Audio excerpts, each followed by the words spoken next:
Hello again, everyone, and welcome to another new episode of Wanna Be a String Music Major. Today's episode is going to cover a class that all music majors are required to take in their careers, music theory. We'll be showing different examples of our theory classes so that you can get a taste of what being in a college class is like, including some footage from the class itself, examples of oral training, and tips for professors on studying theory. Alright, let's get going. Music theory is, to sum it up in one phrase, the study of how music works. All of music theory covers different foundations of clefs, notes, key signatures, time signatures, chords, rhythm, harmony, styles, and composing. At any institution, this is all divided up to a few different levels. In Mansfield's case, 4 levels of basic music. In this case, you see us learning about scales, particularly special scales known as modes. One of the most basic parts to understand about music theory is that most of the lessons are learned through doing. In other words, trial and error. This is one of the most recommended ways to learn part writing and dictation. There's more to music theory than just scribbling some notes on a piece of paper, however. It's important to also learn some oral skills, such as sight singing.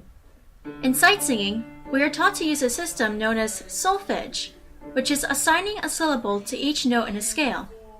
If this sounds unfamiliar, it's basically singing do, re, mi, fa, sol, la, ti, do instead of actual lyrics. The type of sight singing most colleges teach is a system called movable do, which encourages the students to learn solfege based on a scale pattern. The other system is called fixed do, in which case the student learns the solfege based on one note alone. The system is rare because the only students that can easily learn fixed do are those with perfect pitch, which is a rarity by itself.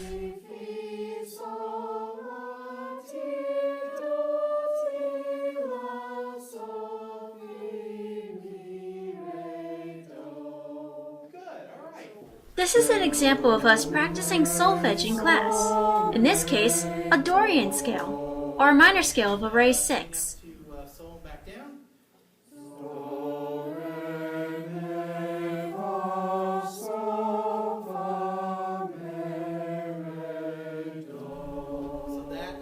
If it is any comfort to those who find sight singing stressful, I can assure you in this video that sight singing is a tricky skill to learn and master, but it can be done with constant practice.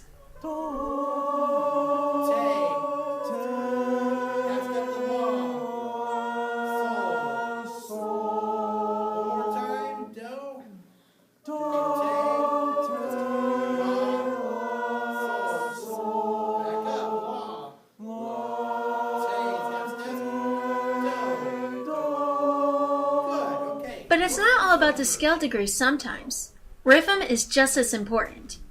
In this case, you see us working on a rhythmic dictation in which we are given a rhythm on a piece of paper and we must clap it out. Other teachers may encourage you to use rhythm syllables, which is like solfege, only for rhythm. Some examples you may hear, if you are counting out 4/16 notes, are 1 ianda, 1 tonata, or even just la la la la.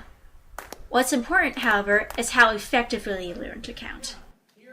There are a couple of other sorts of dictation in which you must hear a melody and then write it down, a melody with harmony, and intervals, or leaves between 2 notes. You are given certain information before the music is played, and then it is played several times so that you can catch the music and any potential mistakes. This is known as melodic dictation and harmonic dictation.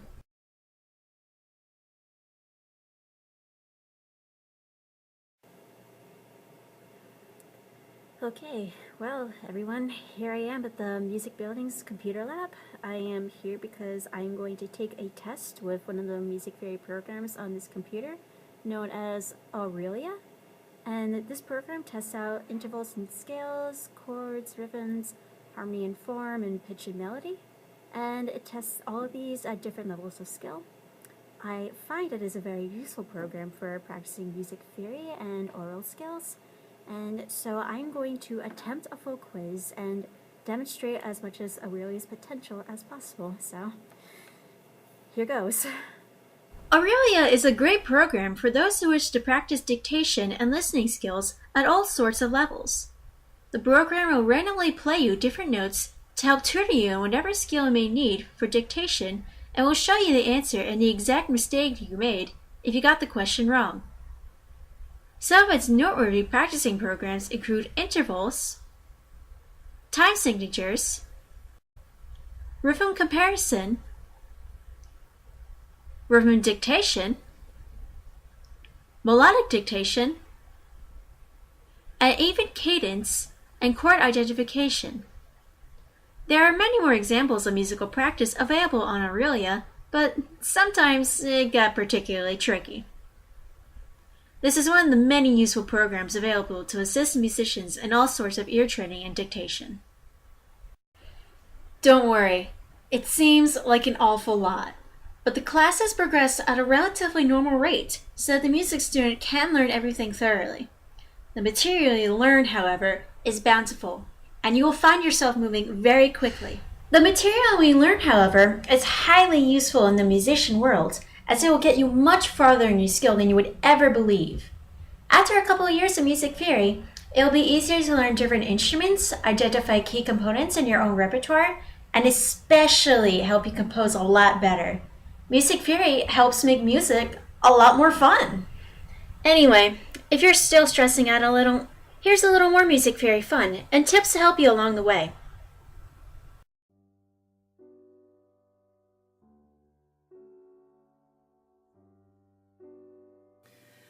It helps you understand what's going on in the music, really.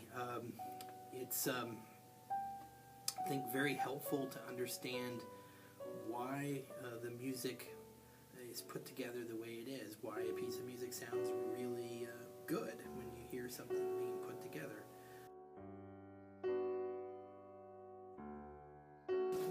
What? Modes. I love modes. Modes are awesome. I love playing modes. I love singing in modes. And then people are like, oh, I can't sing in modes. They don't say that. They sing and it's wrong. And I'm just like, how can you not sing in modes? I like modes. Modes.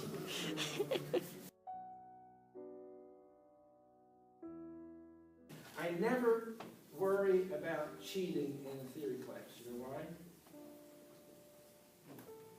I'll tell you. Because you're on stage playing or singing and you can't cheat, man. And so, if you get an A by cheating, you'll pay for it when you're on stage. That's a fact, you know. So I'm not encouraging you to cheat, you know. I don't think it happens, but nevertheless, you can't cheat in music. You can't do it. But at some point, you're going to be on stage playing or singing, and you either know what you're doing or you don't. You want to make sure you know what you're doing.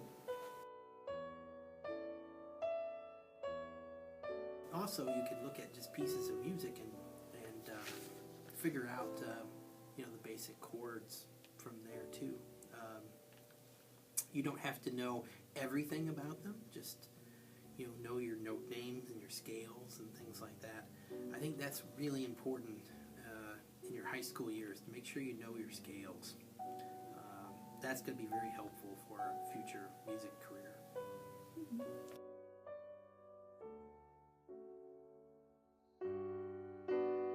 How many people here were here for the Crumb? That was a little before people's time.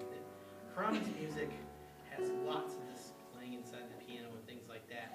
There was, Dr. Greg Rich playing the piano with a chisel. That must have been killed me to do that. What? I mean, like, why would anyone want to put a chisel to a shoe? Well, if you hold down, if you hold down, let's see. You hold down in certain places, you get harmonics.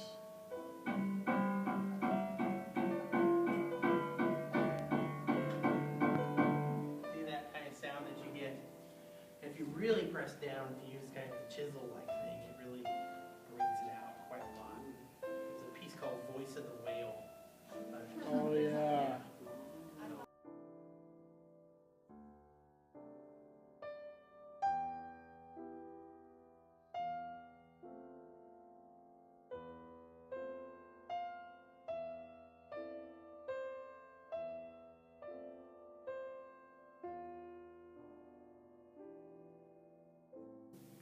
just one more question. When did you say your composition was due again? Your composition? April 8th. Okay. Well, guys, I would say we covered an awful lot today. If you ever want to get a head start on music theory or grab some tutoring, you can always do an internet search on theory websites such as musictheory.net, teoria.com, and goodear.com, just to name a select few.